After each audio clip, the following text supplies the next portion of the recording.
imagine a day the World Series is happening. You get to stand on the mound in Game 7, literally hearing the real audio of the game, that spatial audio, and sit there and watch that dude throw that pitch, watch him hit that home run, and you're on the field because you're augmentedly there.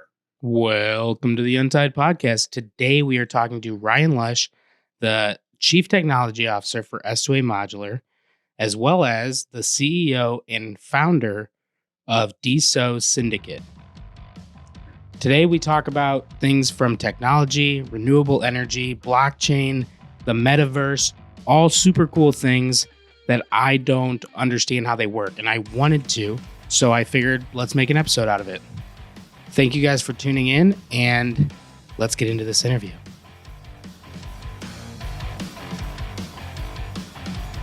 How did you get involved with S2A? Like, what kind of led you to that? Yeah, so I guess the best way to say is, I kind of started as a geek. Went through school, got a few degrees, and was just really fascinated with technology. So I started an IT company out in Orange County, worked for, a couple of outfits and businesses out there, and ended up starting my own thing. And as I started to see, things trending and, staying involved in the community of IT, I just started to notice, that everybody was kind of in this Band-Aid fix scenario where, the businesses were kind of at the mercy of their computer guy, meaning the computer guy was essentially doing better if they had problems, right? If their computers went down, their servers went down, the computer guy was like, cool, more billable hours. Right. So I just, was involved at the time when they started to talk about managed services. And that made a lot of sense to me, where it's kind of like a all you can eat deal. So I looked at it and I kind of started going to businesses and I started explaining to them, do you want your computer guy excited when you go down, or would you rather have him cringe? Because if we flip this paradigm for you and we give you an all-you-can-eat thing and we handle all your servers, your computers, your antivirus, your backups, your end-user support, if we put that all into one nice little package that's not only predictable for you, business owner, predictable to you, accountant of the company, what you're going to spend every quarter on your IT needs. That really started to trigger it for me. And I moved from Orange County out to the Temecula area. It's a booming area at the time. And I just didn't go out looking to say, hey, I'm a computer guy, or put an ad in the paper. I went straight to the businesses, knocked on their doors, and I said, hey, what kind of problems do you have? And I went and found the biggest things out there. What kind of computer issues you have? And here's my company. This is what we do. Oh, well, I guess this and this. I didn't say, hey, do you need a computer guy? I went in, hey, what kind of problems do you have? They're like, well, my printer never works. I'm like, hey, you mind if I fix it for free for you? What? So I started doing that. And I said, hey, if you guys have problems, call me. And of course, people started calling and go, this guy came in and fixed our stuff for free, right? That's how it really started for me, was that I saw that light at the end of the tunnel and realized this isn't a train. This is a really good managed service deal. That's what got me into it. And I really did. It started to take off. I started putting them on annual contracts or monthly contracts or whatever they were comfortable with. And it started to blow up. Well, moving forward on that, what happens when you're the biggest geek in town? Well, when new things come out, they think you know everything. I knew nothing about solar, right? This was 10 years ago. And one of the wineries was like, hey, help me out with this. I want to get this solar thing. I don't know much about it. I'm like, I don't know much about it either. I know the sun goes into that glass right there and then you get power. I don't know how you size. I don't know anything. Well, as I come to find out, as I started going through the process with them, I knew as much as the sales guy knew at that time, I didn't. So I really, you know, all like the pitch stuff. You knew how to like pitch it. You just didn't know like the technical aspect of how it worked. Didn't know how to size it. Didn't know how it turned it into energy. I just knew the sun could become energy, Well, as I heard this guy spiel, then my neighbor wanted solar. And I said, you know what? I helped out the winery with it. I can sit in and hear, and I can tell you some stuff. And real quick, because I knew tech, I started to get it, got fascinated with that. So I just said, you know what? I'm going to start doing this. Brought more employees onto my IT company, and I started getting involved in solar.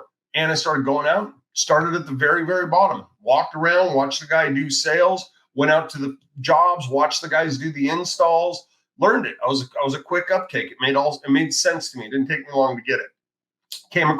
Got very fortunate, came across a really, really ethical, credible guy. And he really showed me the ropes. He showed me how you really want to pitch this to people, how you want to show them what they're losing, and to be credible. And it was amazing because I was always told when I was young, you want to do something well, find the people that are doing what you want to do better than you and listen to them only. So this guy was doing what I wanted to do. He was getting a ton of referrals. His phone was going off the hook. He wasn't putting out ads because he was being honest. He was being credible. He wasn't out there burning people. So I learned the right way. If I would have learned from some hack that was teaching me how to go out there and just absolutely screw people over, I probably would have just done that because I wouldn't have known any different at the time. So I feel very fortunate, that I was just blessed to, my first guy was a really credible, awesome human being. So I learned right. And that's what happened. I started getting really into it, moved up real quick everywhere I went, ended up running offices, training people, creating my own training videos, and having real productive offices. And, everybody was wondering, why is that office doing so well? Made it, I didn't know it was transparent. Like, I don't know, come work for us, show you all of our training videos. And it was just totally different than what they were used to. That's what really got me into it. So to move forward, how did I come up to S2A? Well, the president of S2A, John Rowland, had Rowland Development. He was doing things, and his daughter and my daughter played softball together when they were little girls. So we just knew each other. I knew John was a really credible guy. He was out there, really achieving things and was a successful guy and really professional. So we really kind of clicked back then just in softball. And then just along the years, he knew what I did with IT and different things. And he was like, hey, man, I need a website for this new company I'm doing. Why don't you come give me a bid? We did that. We did some things together. Then we just started meshing a little more and doing these things. And then he started doing these. He was already a developer, obviously, Rowland Development. And he started doing these modular homes. And I, didn't know anything about that a few years back. And, it was really fascinating to me. I was like, wow, I saw all of the things, just the speed of doing it. All of it just made sense, and I'm like, yeah, but dude, you're not going to be able to resell these. And he's like, no. You start learning, right? These are just like regular homes. They go on the MLS, just like a home. You don't even know they're modular when it's on MLS. It's like, okay, that's pretty cool. So John says, here's what I want to do. I want to make these things run on batteries from the inside out. I was like, awesome. A mutual friend of ours actually at a softball game, I saw him. Hey, how you doing? Haven't seen you since last year. Our kids played together. Now we're playing against each other. And that's how it kind of happened. He goes, hey, you talked to John lately? And, he told me what John was doing. So I reached out to John. I said, dude, what are you doing, buddy? Heard you doing this house thing. So he brought me out, took me on some tours of some factories. And John started doing that. And I thought, this is great. So at that time, California was really changing their laws on what's called ADUs, right? The accessory dwelling units, basically pack houses. And it was, where it used to cost you tens of thousands of dollars to get these things permitted and everything. That was going away in California. The housing crisis, they were actually fining cities for not having enough affordable housing, right? Like Huntington Beach, for instance, got fined by the governor for that. So these guys came into a crunch. They really needed these things. John saw that, went after it. I caught on. John's like, listen, this is what I'm doing. I'm like, I'm in, man. I can sell these. I get it. There's a lot of tech going on. And that's what really happened with how I got into S2A. And I actually started as a chief sales officer. That's what I came in as. I was actually just a sales guy. And then as it started to develop, I think I was the one, probably putting it together the quickest and helping other people out and bringing people on. Went to chief sales officer, and now I'm the chief technology officer at S2A because, I'm a geek. But I think it makes more sense too, because I was around, like when I first met you, you were the chief sales officer. Mm-hmm. When I went out and I toured the early days of the office, the front office, and we walked through, and that was when I met John for the first time too. Mm-hmm. Which was we were out in California for something else. But can you give a little bit of background, because you're going to do it better than I can, of what S2A is? Sure. Like what it is. So the name is Sustainability Advanced to the Second Power. That's what it is. It was an idea that people thought was the future. And John just saw these technologies were possible and was like, why does it have to be the future? Why can't this be right now? That's what S2A is, was just a leap of faith into things that we knew. Sorry, my phone's going off. Don't know if you can hear that. No, I couldn't, but you're all good. Yeah, John, John really saw that vision on that that people were maybe treating us like it was the Jetsons, and that it's just futuristic and stuff like that. And it wasn't. All these technologies were here, and really since we began S2A, I mean, even at rolling development, but to now, we're light years ahead. I mean, all this technology moves so fast. The things we thought we were going to be doing 3 years ago to be cutting edge is old. It's like we wouldn't even do that now. There's so much better technology. It just becomes, less expensive, quicker, more efficient. So you gotta pivot and you gotta adapt. I would say that's what S2A is. S2A is really a high-tech company that is not complacent. We will pivot on a dime if we see something. That doesn't mean we run in and be beta testers for version 1 of everything. We let the industry prove itself.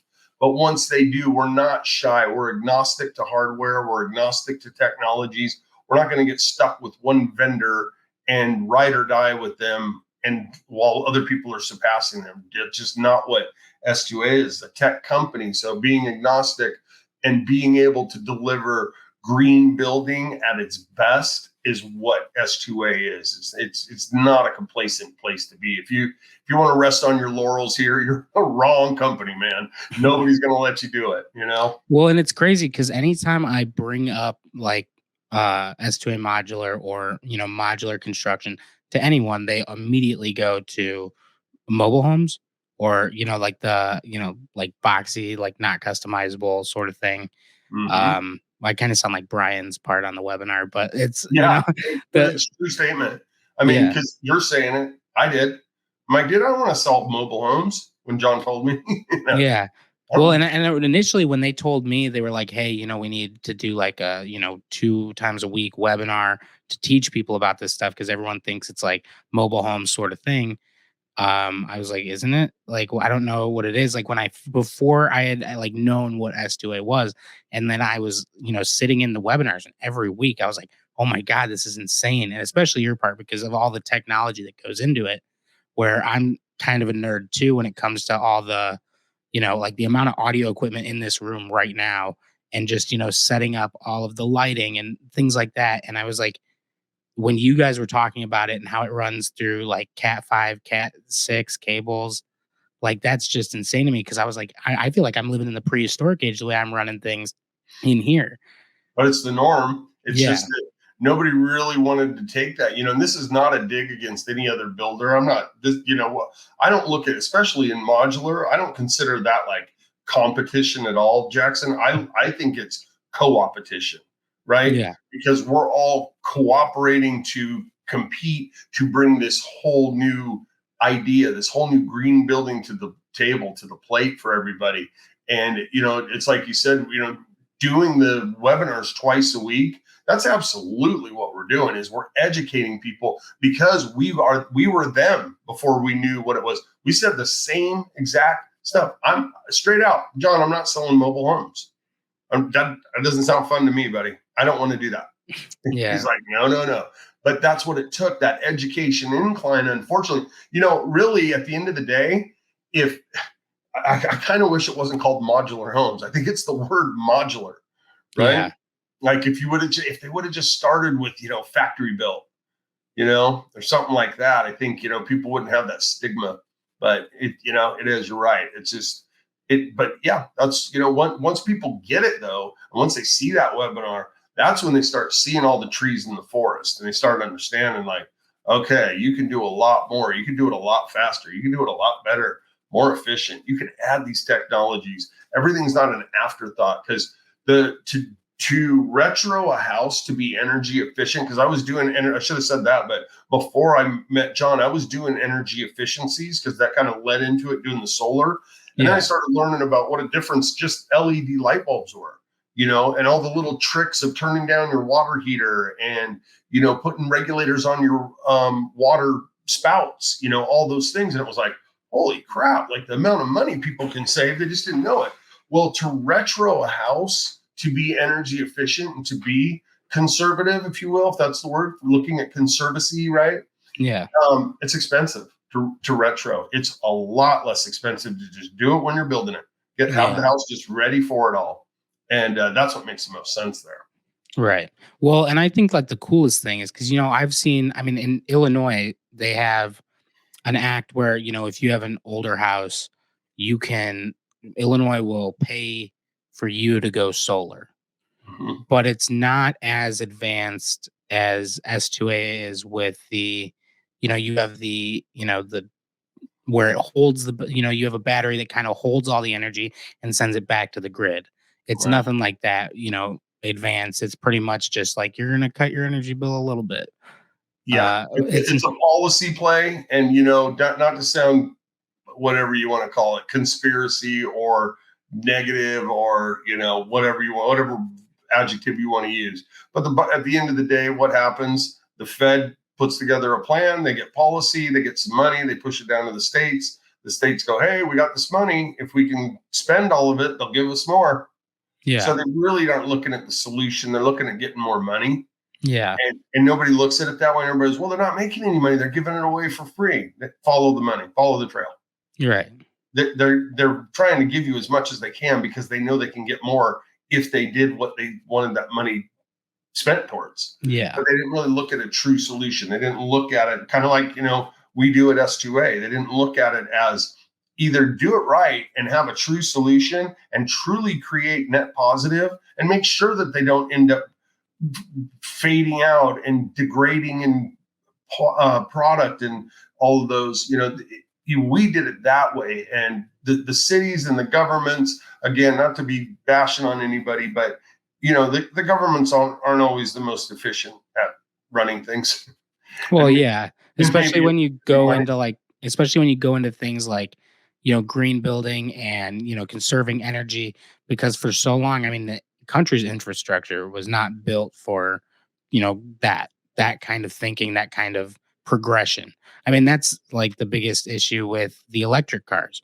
There's not a charging station on every single corner yet.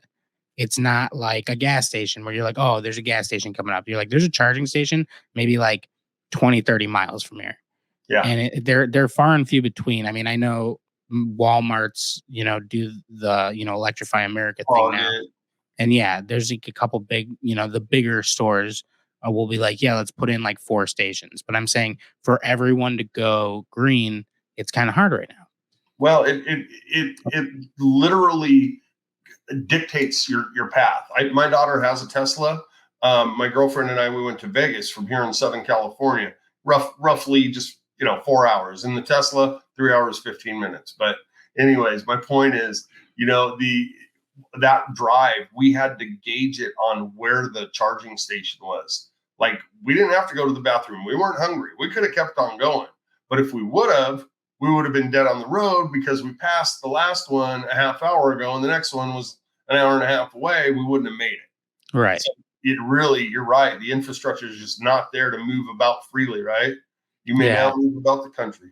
Yeah, it definitely takes you from, one stop to another. You kind of have to take that because my girlfriend and I, we took an electric car to from here all the way to Madison, Wisconsin, which is only like 2.5 hours we were like out in the burbs. So we took it from there 2.5 hours, and I'm watching it get lower, and it's like my first time in an electric car, and I was like, we shouldn't have done it on a road trip. We should, because I was like, the whole time I'm like, okay, it's getting lower, it's getting lower, it's getting lower, and I'm like, okay, we got this amount of time, and it was just like so much anxiety because it was like it had an extra element to it where it's like every exit has a gas station on a road trip. Right. So I think once we get to that level, I think you'll see a lot more people going that way, at least with cars. But with you guys have the power walls and the batteries and things like that are built in, so you can charge all. You can run a house and charge your car. It's a little deeper than that too. When you look at it, you're right. We can do those things. But when you look at it, like we don't have a breaker in the house that's above 30 amp. Yeah, So now you start looking at, okay, well, these guys are all building batteries to get the amperage up because of all these houses that exist right now. I mean, if you want to have an air conditioner run, you're going to need 47 or 50 amps yeah, just to start it. yeah, So, you look at it that way and you go, oh, well, I guess my battery isn't going to really back up it's not a full home backup. yeah, But when you build the house, that's why when John would say he built it from the inside out to be that way, that's the difference, is that we used everything we have, doesn't need more than a 30 amp breaker. So pretty much any battery on the market is going to run, a typical 2,000 square foot home right around there, or lower, of course. You start getting up into bigger 3,500s, 4,000 square foot homes. Of course, you're going to need bigger batteries. You're going to need right. bigger. And it always comes down to how many people are in the home. I always joke on the webinar about teenage mode, right? Be able to turn those Yeah, on. The teenagers, they'll drain you, man. My kid did it to me. I didn't even realize how bad it was till she went to college. And I right. was like, holy crap. God, I'm saving $60, $80 every month just because she ain't here on electric. Because they Yeah, leave everything on. And so that's a big part of it too. Is like you can build the house from the inside out to run that way, to be that efficient.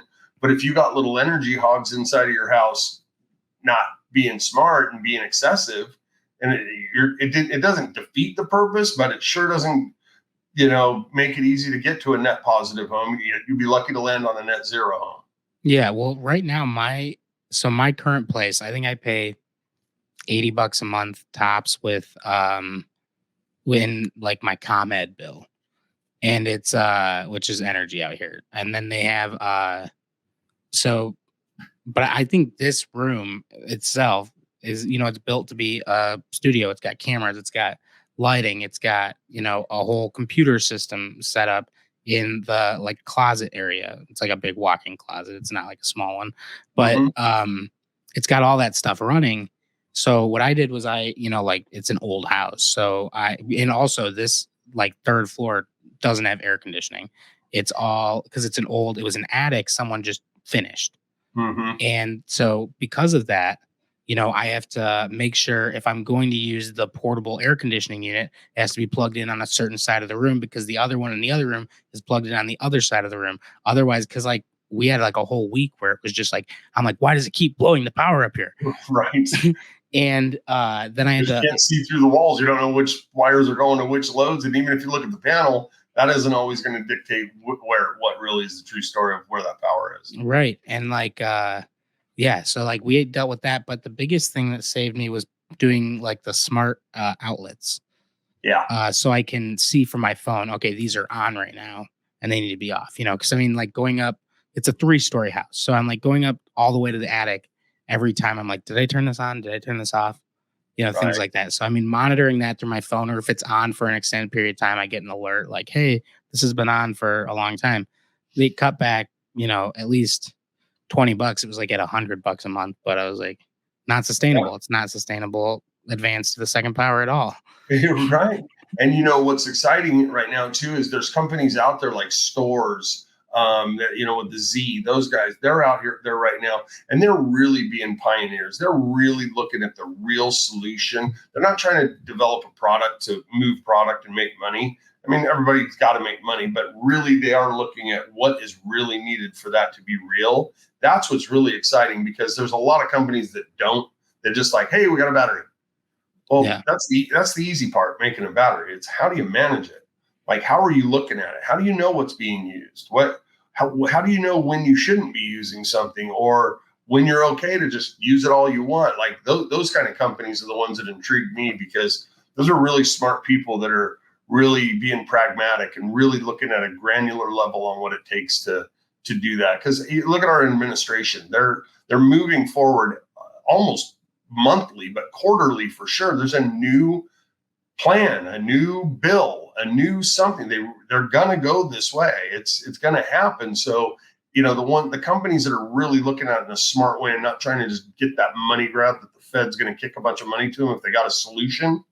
Those are the companies that intrigue me. Those are the ones I really enjoy, being in contact with, networking with, and trying to partner with those guys, because they'll do the work for you. A lot of that, and that's a real truth too. As much as John Rowland and myself and everybody in the company that sees this and has this vision, what's really nice is not only are we building modular, but we get to be able to do the technology modular too. There's no reason for us to reinvent a wheel when somebody's already got this perfect wheel going. Partner with them, use their technologies, bring them in, mutually benefit each other, mutually benefit the customer, the end user, the climate, the environment. It appeases everybody, but it takes a village to think that way. It takes a real true team to be proactively thinking that way. And it's not always easily found. There's a lot of things out there right now that just they're not a good team. They're not looking at it properly. Okay. And then before we switch to, a different chapter of your life, or not different, but they're kind of all in the same era. But the graphene solar panels. Mm-hmm. So I think the coolest thing about them is, you talk about the birds, shitting on the roof. You talk about all these things and how it doesn't lose pace. And then you guys went out in the desert and, shot it with a gun. And I think that's super cool. I just saw that video yesterday. Yeah. I've seen it a couple times, but yesterday I was watching it again, and it's really cool. Can you talk about, the difference in that and between that and other panels? Yep. So before, to the origin of it, before S2A existed, I knew of this company that made these graphene panels, and I was really intrigued because of all the things that I knew of graphene all by itself.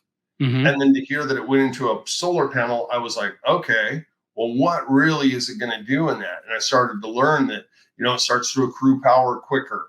It has a lot more connection points. It's highly recyclable. It doesn't degrade as bad. The strength of graphene by itself. There's one of the things, there was a big company a few years ago, and they used to have a promotional video where they would lay their panels on the ground and drive huge heavy 4x and tractors over it to show look at how strong it is, right?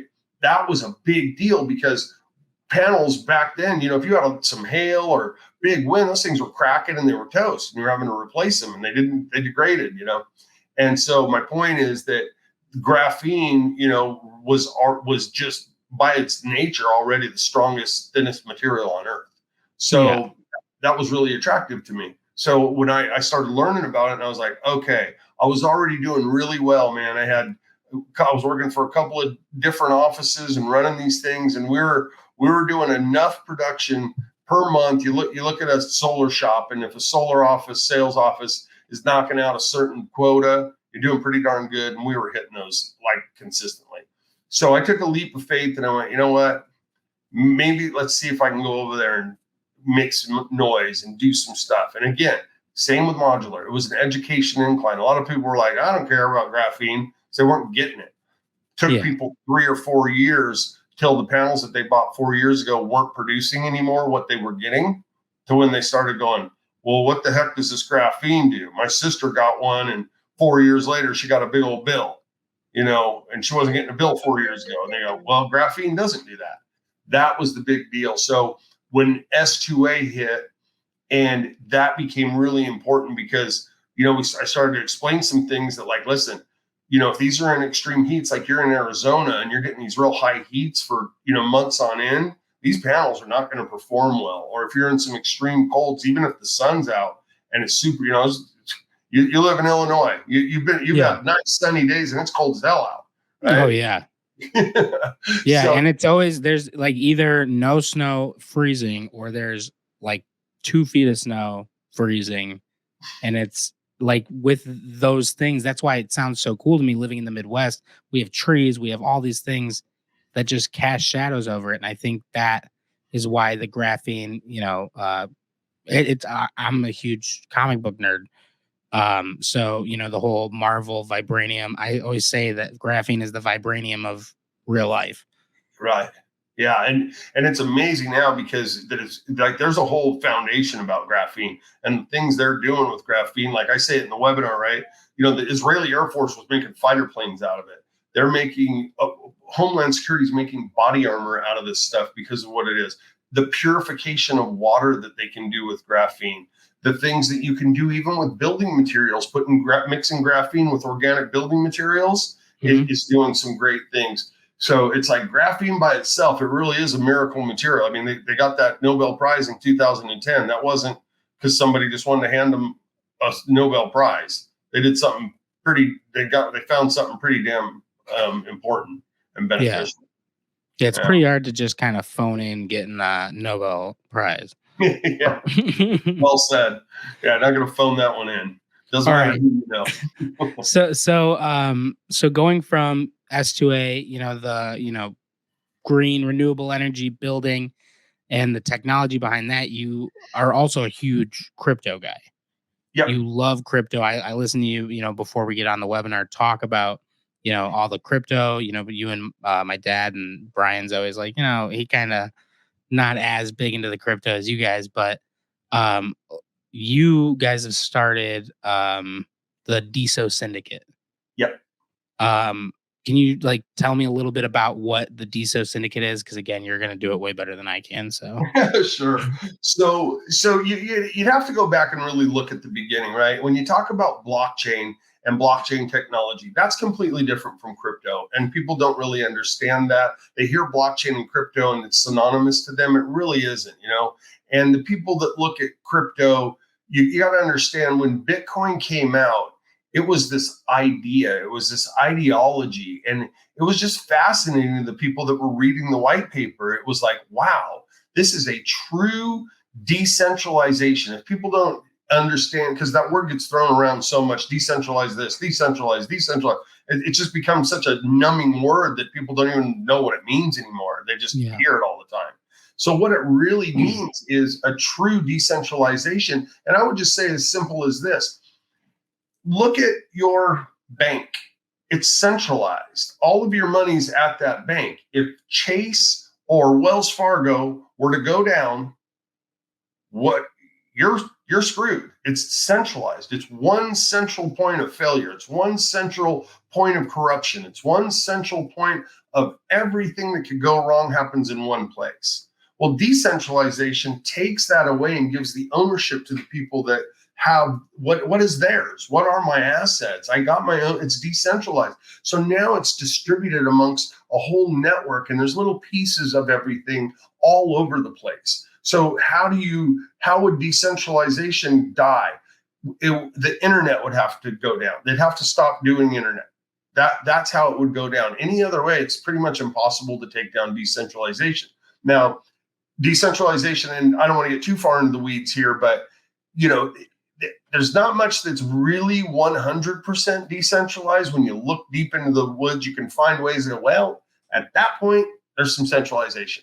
But the point is that decentralization is the thing that's attractive to me and what Bitcoin was all about. So as Bitcoin came out, it was just this beautiful, decentralized, awesome thing to create a currency that wasn't fiat. It wasn't dollars. It was something that had a store of value to the people that wanted it, the people that used it, the people that it made sense for, right?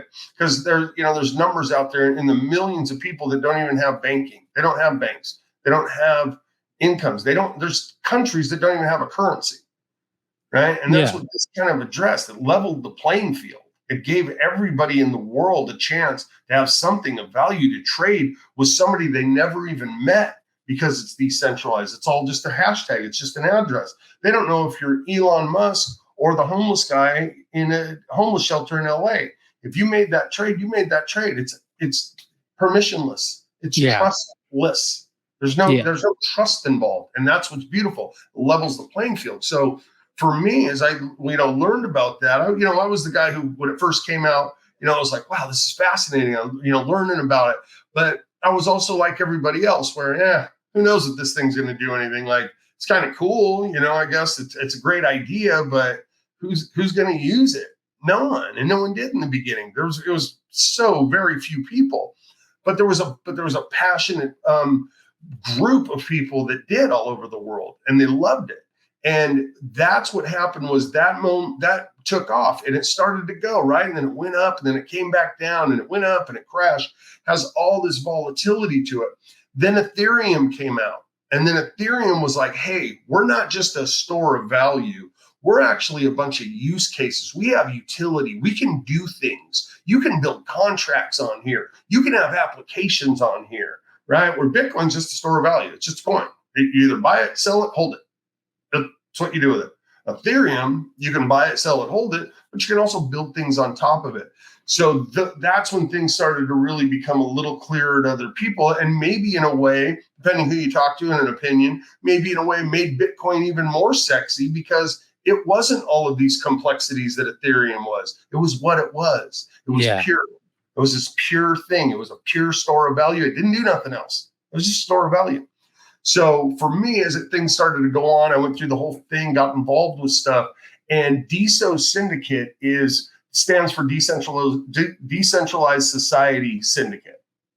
We wanted to be doing things that were only about that and only about utility. So that evolved into kind of where we're at today is, we're on the cusp here of seeing, companies do what's called Metaverse, right? And everybody hears the word, and a lot of people get it confused, but moving from everything that's happened to where we're going now, which what they're calling Web 3, getting away from the Web 2. The Web 3 is really the exciting pieces, because that is bringing in the decentralization, the permissionless, the trustless, the ownership of everything you do, right? And then we had NFTs came out. We had a huge explosion. Oh yeah. And NFTs were like, oh my gosh, NFTs, what are these? Really, they were pictures. And that still people think to this day, NFTs are stupid. I'm not spending a bunch of money on a picture of a monkey. Why would I do that? Oh, because Snoop Dogg and Justin Bieber told me it's worth something. I guess what? I wasn't in the good old boys club. I didn't buy it at $2 like you guys, and now it's worth $1 million. I'm not going to hop on something and buy a picture of a monkey for $10,000. It's a picture. Right. I'll just download it. I'll just download that picture. I'll put it in a frame, put it on my wall if I love it that much. Well, because there's so many things I know the idea is to you own the original, you own the one NFT of this item, but then you have, there's a bunch of people out there that are like, fuck it, I'll own the copy, Who cares? If I love it and I want it on my wall, I can go get it something lithographed. I can't tell you how many texts I got from my dad, bought another NFT, and all these things, every week. He was I was like, let me see it, and he was like, it's a llama, and he's like, or a camel. And he's like, yeah, this one's smoking a doobie. And it was just things like that. And I was like, wow. I'm like, cause I still kind of wrap my head around it at that point. Where now I kind of understand. I saw a few podcasts on it and kind of get it a little bit more, it was kind of like that baby steps of understanding what crypto even was. Right. But yeah, no, I think that's awesome. Well, let me tell you. So I was making fun of the pictures right now because to me, it was silly. I wasn't going to buy those. NFT started to make sense to me when I started really understanding what the technology of NFTs are. Yeah. There's a utility to them. Right? Let me give you an example. When we're talking now, look at S2A, okay? We're doing digital twinning, if you will. We're virtualizing homes in the digital that you can go through, design the homes, do all of that. And when you're done in that digital world creating it, it prints out. And guess what? You get a physical home. That's what they're calling phygital, right? Yeah. Now, let me take you through this one. This is the things that I find fascinating because the metaverse is coming out, and I'll talk to you a little bit more about that. But, when you can digitally twin a company, right? There's car companies that digitally twin a vehicle, and they digitally do it. They tweak it, and they do these things. They run it through tests. It's so real with the AIs and the things that they're doing that they can build 50 cars without building 50 cars in the real world and test these and go, you know what? This wasn't that good. They can market research these things in the digital, and they can see, are people even going to buy this? Well, what about the wind draft on this? What about the turning radius? What about this? All those things.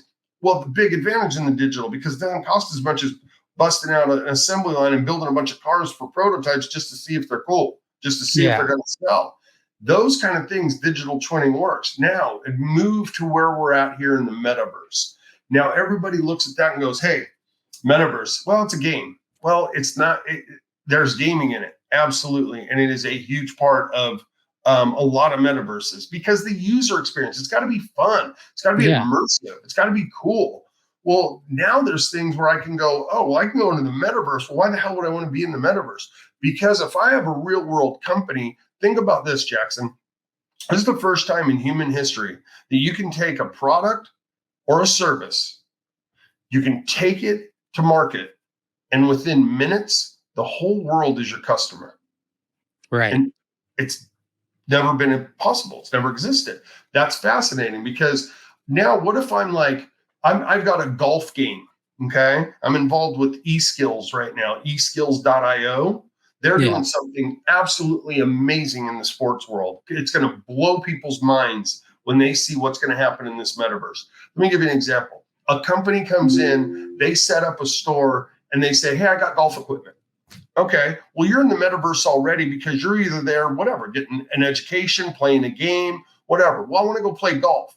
Well, if I'm playing golf, maybe I'm a golfer in the real world, right? So my digital twinning brain kicks in, and I go, well, let me go walk into this little store. I walk around, they got shoes, they got hats, they got all this apparel. Well, then I just go, you know what? I love those Nike golf shoes. I buy those golf shoes right then and there in the metaverse. I never leave. Those shoes are getting shipped to my house right then and there. But my avatar that's playing golf gets a pair of those shoes, and now I can drive 8% farther. Or I buy a hat or a pair of glasses. Those get sent to my house. I'm going to wear those for golfing, or a pair of gloves. Well, guess what? Now my avatar's got accuracy. Cool. Now I have more fun gaming. But the metaverse has got play to earn. Okay. Yeah. What I mean is, you're playing these games, you're making money playing. You're literally earning money playing these games and doing this stuff because you're there. But imagine you could go into a tournament now, and this is what eSkills is doing, where you can go into a tournament. I'm going to play a golf tournament, and there's a $50,000 prize. Yeah. Well, now I need the NFT technology, because those shoes that I just put on my avatar, those are NFTs.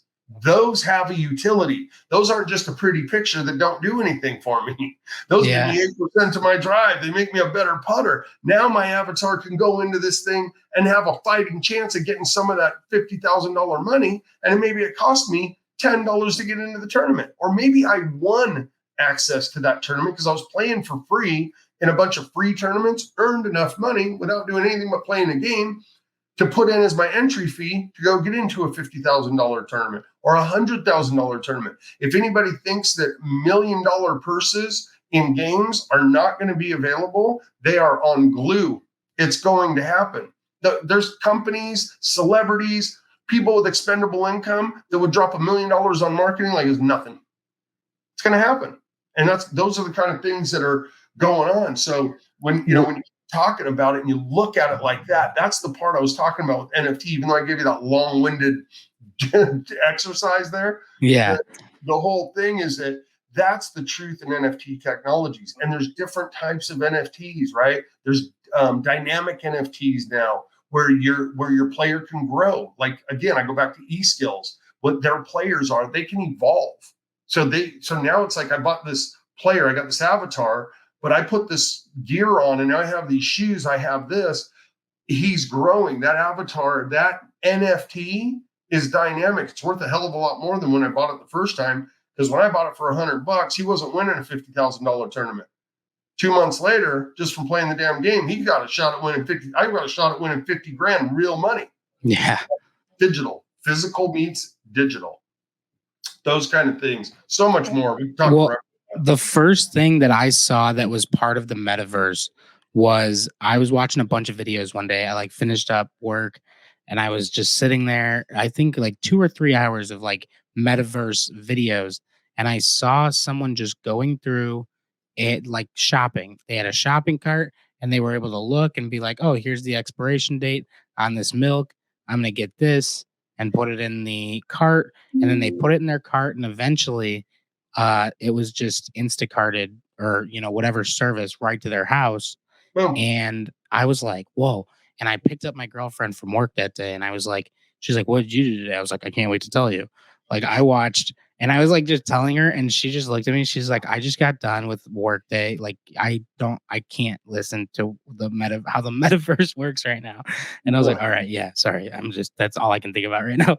Yeah, yeah, and that's really that's what's kind of cool, dude. Because you're right, and that's what it's going to take is people to understand. Because everybody thinks it's a game. I'm going to be an avatar. I ain't got time for that.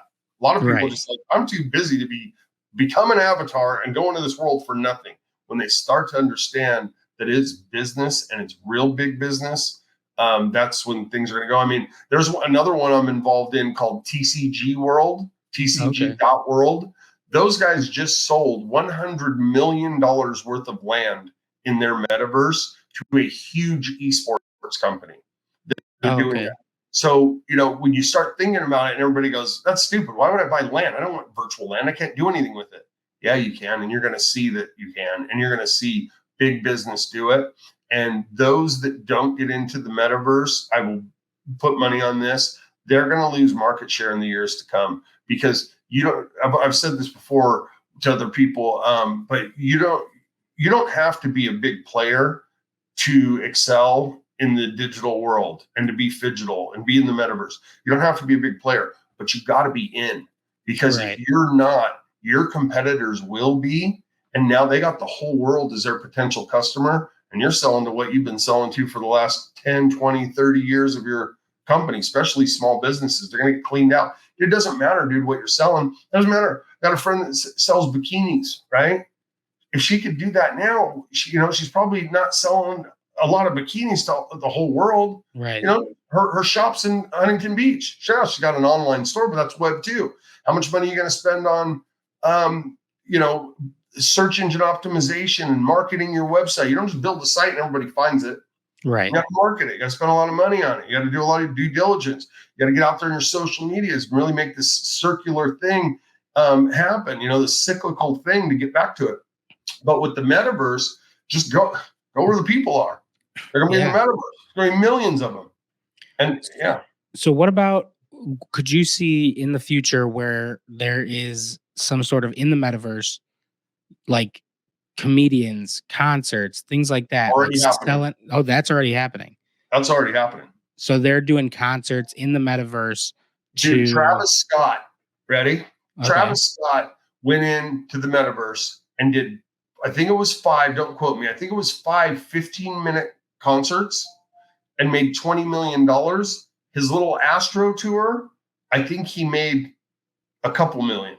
So for an hour's worth of work, he dwarfed what he did rolling out trucks, setting up a stage, going on tour, dwarfed it doing it in the metaverse. The comedians, that's already happening. TCG World, they already got that. And you're probably getting better sound quality too, because you're not doing it in this giant arena or whatever, where it's not made for the acoustics of it. You're sitting there in a studio. You're sitting there in a studio where, people are, logging into the metaverse, putting on their headsets and going to a concert. You don't even have to, and you don't even have to. That's the other thing too, is it's platform independent. Like most people are like, well, I don't want to sit there with the Oculus on my face. Well, that's VR. You don't have to do that. You can do it right on your desktop. You can be doing it on your app on your phone. You can be immersed into these things. Like, you're right, man. You start doing the VR stuff, that spatial audio and things like that. Think about sporting event. Listen to this. Beyond Sports, listen to what they did. A football game last year, a real American football, not soccer. American football, there was a football game. Well, Beyond Sports got together and took SpongeBob SquarePants, and while the real game was happening, in augmented reality, they overlaid it, and everybody looked like little SpongeBob SquarePants. And as the receivers running down the field, they're sliming them, but it's the real game. That sounds goofy, but apparently it was a big hit. I didn't see it live. I've seen some clips of it, but not that's like, this is a new business. This is amazing, right? Right. It's not amazing. It's just, it's pretty cool. You can do that. Imagine a day the World Series is happening. You get to stand on the mound in Game 7, literally hearing the real audio of the game, that spatial audio, and sit there and watch that dude throw that pitch, watch him hit that home run, and you're on the field because you're augmentedly there, right? That kind of stuff is just things that who's not going to want to do that? I mean, people buy signed jerseys for hundreds of dollars and thousands of dollars just to have that little piece, to be right there in the game. That's just something that's crazy. I mean, we could sit here and talk forever. I could give you a million examples, but yes, the comedians, that's already happening. TCG.world has that. Well, I was even thinking, like podcasts, like, you are in a different place. Like, essentially, we could have gone to the metaverse and done a podcast in person with an audience and sold tickets to it. You would sell NFTs to it. Okay. And guess what that NFT would do? I want to go to your podcast. Me and you are having a conversation. There's enough people that are interested in what we're saying or what we're doing. Imagine Joe Rogan, right? He goes in there. If you own a Joe Rogan NFT, you don't have to now pay to get in because you already own his NFT. And he's going to give out a bunch of shirts for it too. And, if he has a guest on there, the guest might be signing some stuff. And you're getting all these benefits and all these utilities from having the NFT. And it's just a way more immersive experience. You go to a comedy show, you buy a ticket, you sit down, you laugh your ass off, you get drunk, and you bail. Right. Now you got comedy clubs that can be virtual. Comedy clubs in the physical can have the same thing. I could go to the comedy store in the virtual world, buy a ticket or an NFT. And what would that do? Maybe now when I go physically to it, my ticket's half price. Maybe I get my first 2 drinks for free. Maybe I get a free shirt. Maybe I get put on a white list. So when Dave Chappelle comes, I got a shot at winning 4 free tickets for that and a meet and greet with Dave Chappelle just because I own their NFT. Right. Yeah. So the only thing that I don't understand is, like, how are you getting drinks in the metaverse? You know what I mean? In the metaverse, right? It's virtual. Yeah. I don't think that'll ever take over. You're like $6 for a Miller Lite still. Get my avatar drunk. They're like, he can't drive home. They're like, he's shit faced. Yeah, I mean, it's that, there's those little things that, who knows if that'll ever be something. I mean, people are going to do it. They're going to open up bars. They're going to have places where people go and gather. I mean, we have a club in TCG world, like Oasis Island, and like there's this Dragon Island, right? Where we went to this Oasis Island, there's a dance floor there, but you're going to see people, see what they did with their avatars. People are still pimping their stuff. You can go get an NFT. A girl could go get a Tiffany bracelet or a Tiffany necklace of NFT and get it for their avatar and have it in real life. Now, when they go into the metaverse, somebody looks at it and they go, ooh, she got a Tiffany, but her avatar's cool. I want that on my avatar. Why? Because, Jackson, EXP Realty, do you know who that is? No. Only through you guys.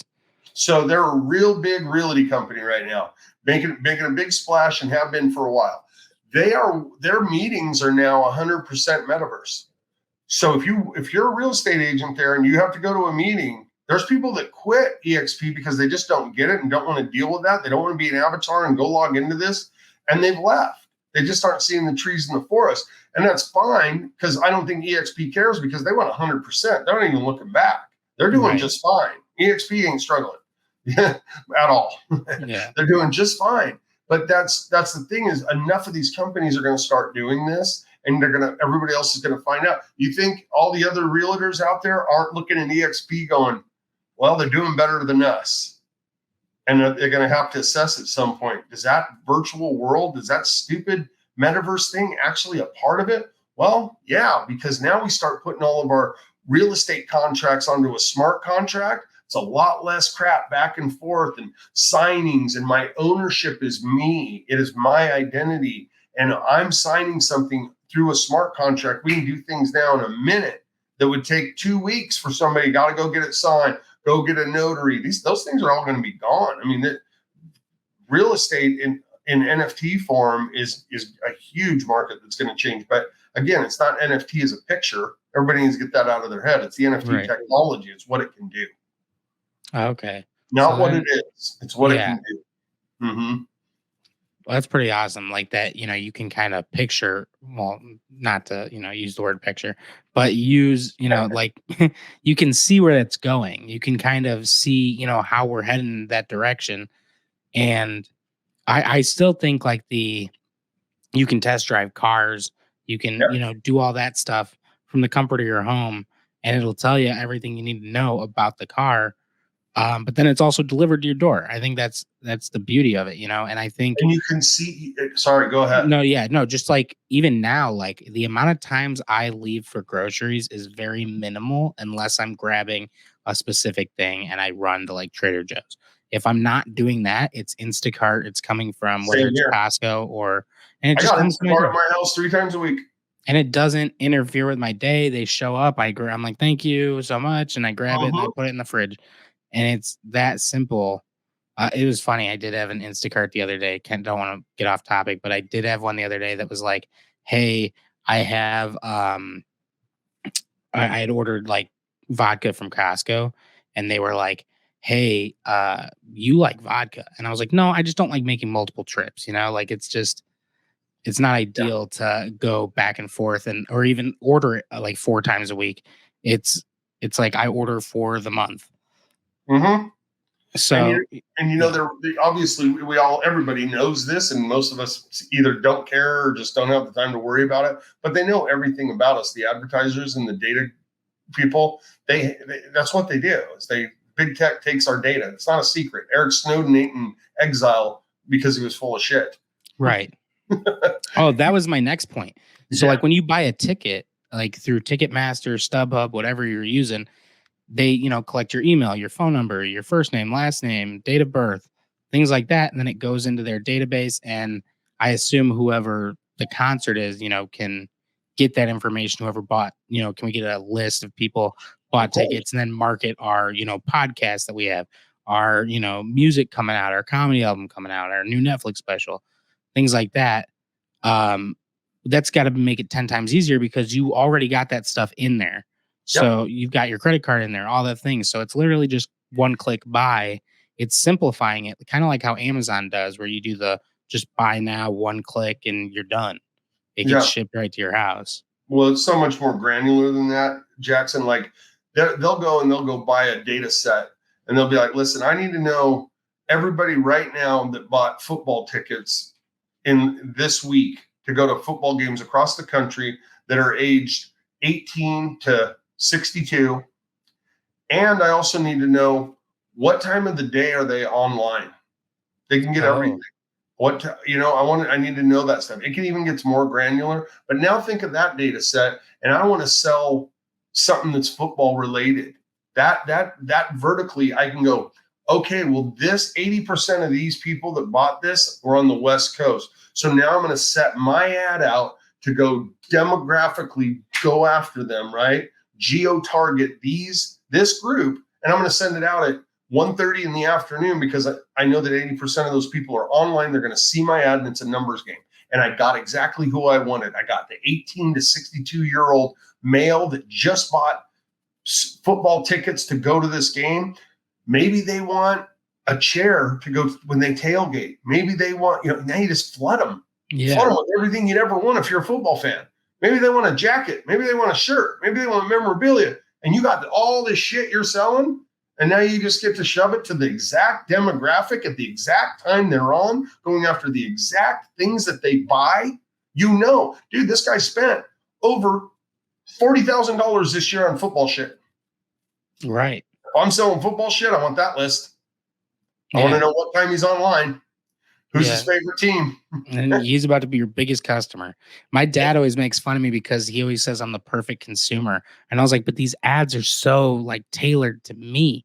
You know what I mean? Like, I'm like, they know what I want. And I'm not arguing with it. Like, if they were showing me a bunch of ads for like shit I don't need, don't want, like, honestly, I would say about 50% I don't need, but I do want. Yeah. And I'm always like, this is pretty fucking cool. I'm going to get it. Like, Right. if it Yeah. makes my life slightly easier, I'm going to get it. And that's just how detailed they really are. And it sounds sinister in a way, but if you're marketing and you got a business and you can have access to those lists with that kind of granular knowledge, you'd be stupid not to use it. If you're trying to sell a product, I just want to move product. I want to make money. Yeah. So, kind of piggybacking off of the Metaverse, can you Yeah. talk at all about the upcoming Metaverse project you're working on? Sure. So eSkills is one that I'm heavily involved in. That's a sports verse. It's the esports verse.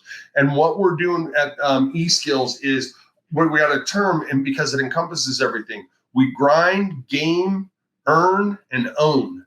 So what does grind mean? It means what I was telling you about. We grind our players, our stadiums. We grind those to make them worth more in value. But I own it. Remember, that's one of the 4 words is own it.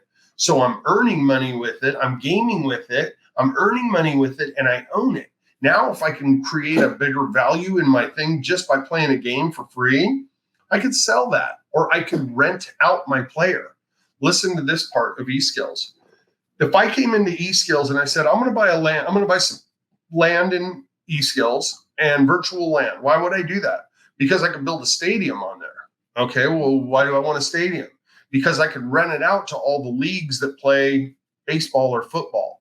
Now I got leagues renting my stadium. They're playing football. I can become a GM and go get a bunch of players and build my own team and just be the general manager and go put that out there and let everybody else play my players and rent my players out to them because they're so good. That now I'm making money off of that. I'm making money off of renting out the stadium. Now I take my players back after they're rented and I go throw them in and I grind. Remember, it's grind, game, earn, own. I keep doing this, and it's a sports play where I can own everything. I can sell everything. I can own a team. I can have, like I said earlier about a golf tournament, we could have where we're selling NFTs that gives you access to be in that tournament. And let me just use an example. If you paid Ethereum, right? Just a rough guesstimate. Let's say you bought an NFT for .2 right now. Cool. I made my player a little better. Well, what if that gave you access to a tournament that you could, the top 20 people, and there's only 500 people out in this one tournament, 500 people, and the purse is $50,000. Well, that's easy because think about it. If we let 500 people in at $300 a pop, that's $150,000 that seller creator of that NFT made 150 grand on that, right? Yeah. 500 people times $300, right? Or yeah, you see where I'm going, like round that up. So you add that up, right? And when they do that they take that 150 grand and they go, well, I'm going to take 50,000 of it and I'm going to put it up as the purse. They keep the $100,000. They can now start minting and printing and creating more NFTs for another tournament. These people go in and say, hey, the top 10 people out of 500 are going to split 50,000, however it's percentaged out. That's what's going on in eSkills. So do you think people aren't going to want to use that golf course that's beautiful and designed to go play that $50,000 tournament, or hop into that football league that you can win at the end of the year? Every team that makes the playoffs is going to make 10 grand.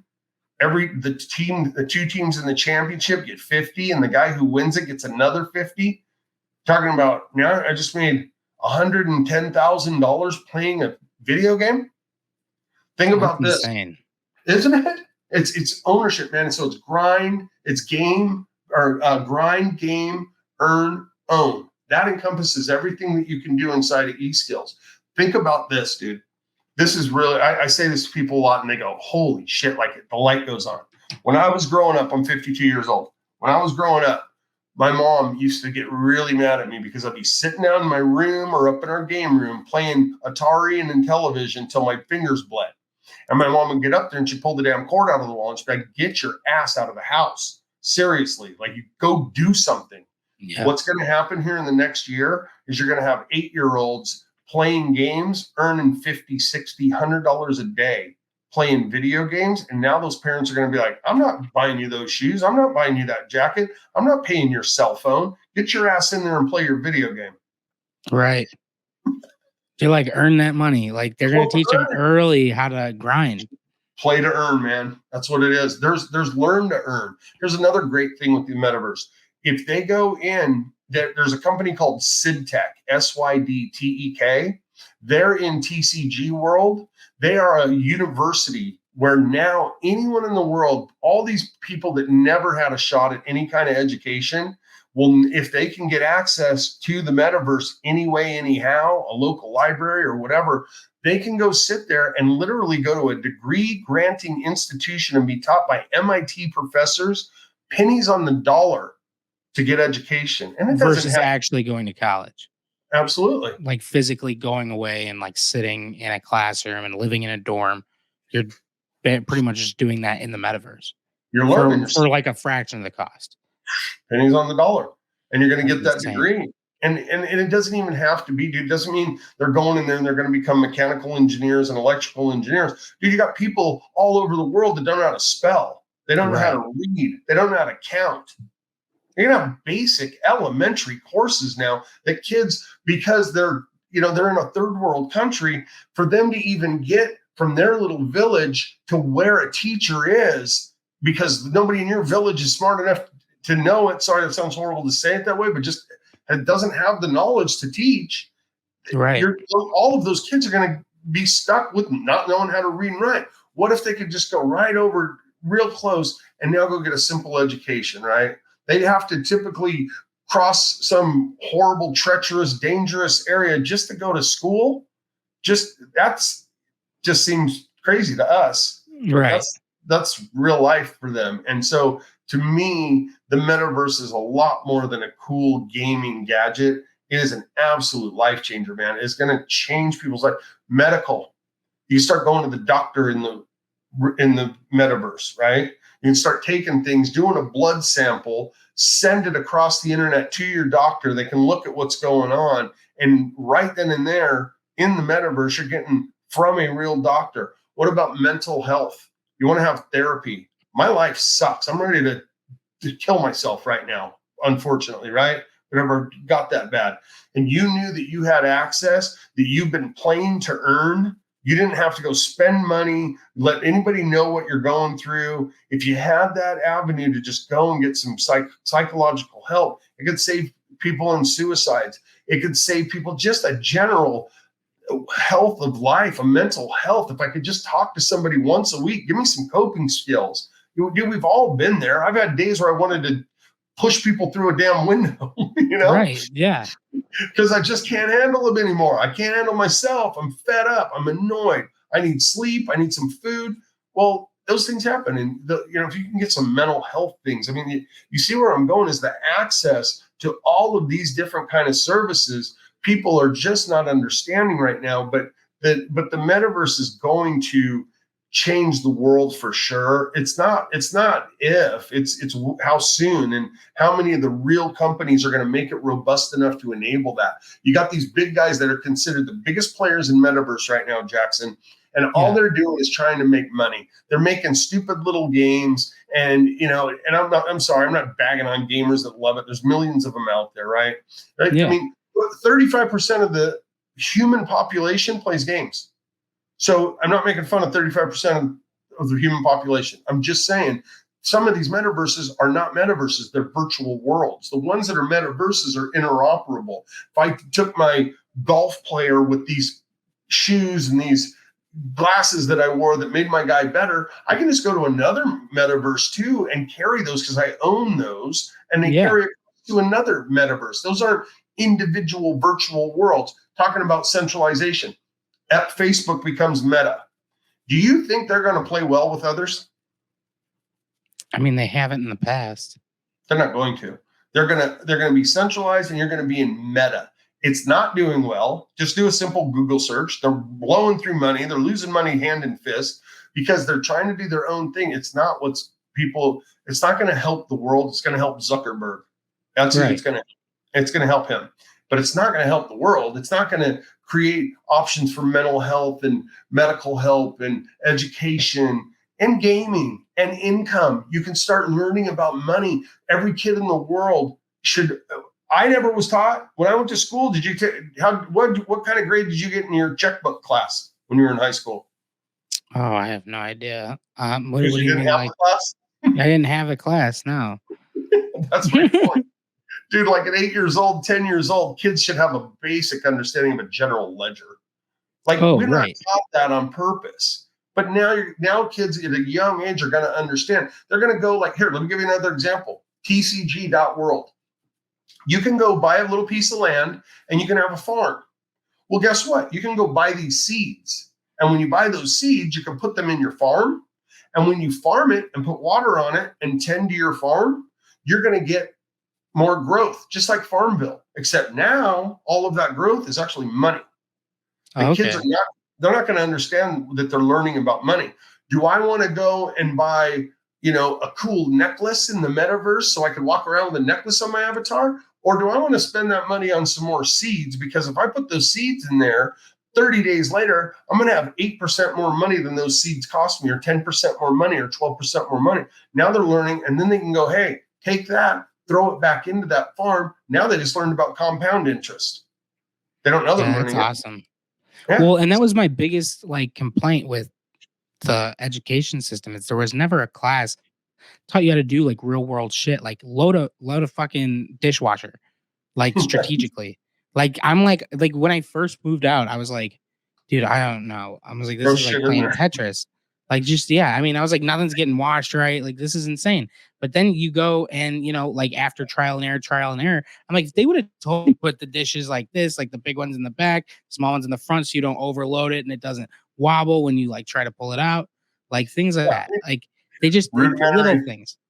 Or I did take a personal finance class that was very beneficial to life because that taught me about stocks and investing and portfolios, things like that. But when did you take that? In college? High school.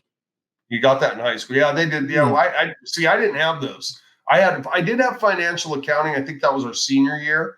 But up until the latter years of high school, dude, we didn't learn anything. I'm talking about elementary students, fourth grade. Yeah, I think I was like a junior when I took that class. But I'm saying if you would have taught that younger, then you would have kids that when they got a job at 15 were smarter with their money. I had a job for 2 years and I was blowing through money like crazy.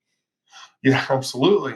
Because we didn't realize. My daughter's 24 right now, and she's just starting to really understand because she went to college. In college, she was a softball player. She had a full ride scholarship. By the time she got out of school and was done with all that, it was like, okay, real world. Well, she wasn't worrying about taxes and bills. And guess what? Shit happens. You think you're making whatever, $1,000 a month and your bills are $500. I'm just using an example. Well, right. What happens if you go driving and you pop 2 tires?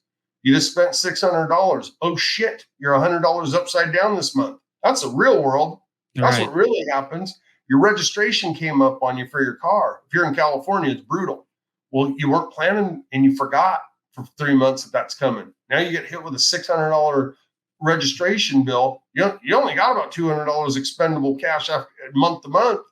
My daughter started freaking out. She's like, what the hell? I'm like, why didn't you add that up? And I tell her, why didn't you just take that number, divide it by 12 and put that much away each month, because you're going to have that bill, because she wasn't taught that. And it made me feel like a failure as a father for not getting to her and go, shit, man. And I thought about it. I'm like, I should have been the one that actually hammered that home to her.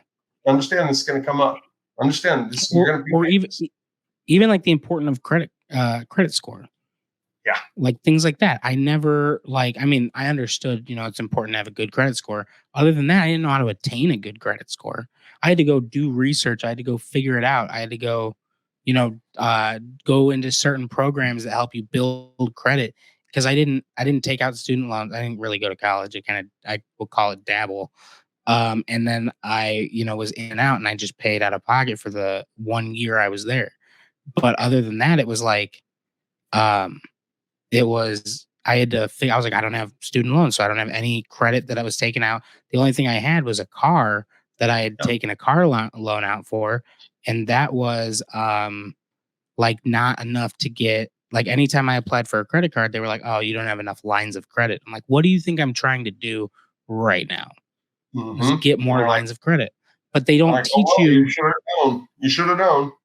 Yeah. But they don't teach you about hey, this is a good program to get into to build credit. So when you're ready to get a credit card, when you're ready to do these things, when you're ready to get a mortgage, you have good credit and here's how to attain it. Keep it under 30% or whatever it is. And, do those sorts of things. But if in the metaverse, they had an institution that was teaching, things like that simply, and at a cost effective rate for people who, don't have the kind of money Let to me just do throw you it one away. better. Not just cost effective. Think about this. Learn to earn. If you knew you're going to get paid roughly $200 if you go learn about what a credit score is, if you go learn about how to balance your checkbook, but you actually would get paid $150, how many kids would be like, that's all I got to do is sit there and go through this class for $150? You're going to get paid. Where does that money come from? How do they pay it?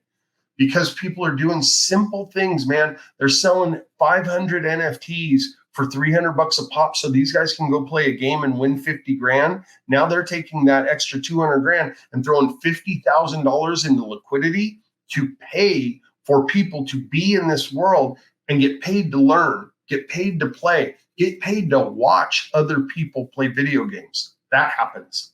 That's insane. And I can't wait to see that unfold as we, get further and further into the metaverse.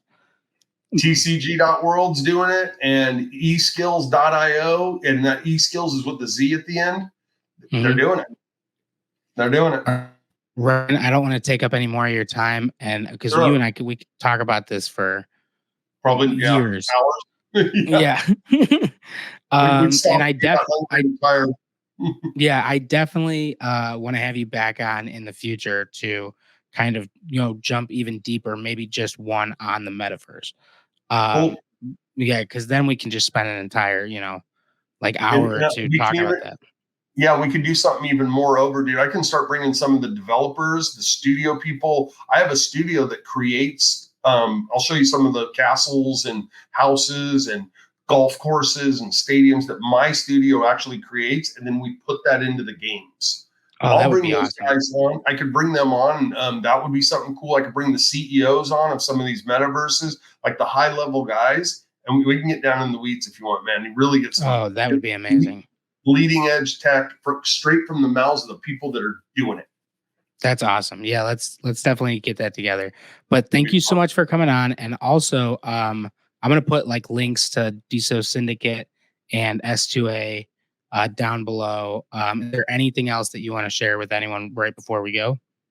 No, I just I would just end and say this, that whether you think it's stupid or whatever, other people in your lives that don't think it's stupid, I wouldn't be making fun of them or thinking that they don't know what they're talking about without looking. You don't know what you don't know.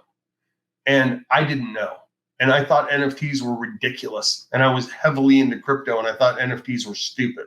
Well, I was kind of right. Pictures, that was kind of stupid.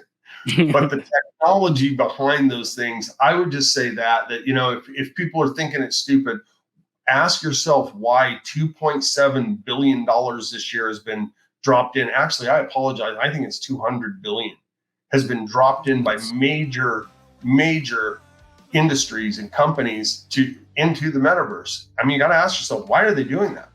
Because it's a scam? No. Right. Yeah. No one puts that kind of money behind a scam. No. Well, except for the Wolf of Wall Street, but yeah. Yeah. It's definitely a different world we're going into. But thank you so much for coming on. I'm going to put links below, so if you guys want to check out any of the stuff we talked about, the links are below. Thank you so much, and we will definitely have you on again. That was a lot of fun, man. I love talking about it. Thanks. Yeah. All right. Have a good one.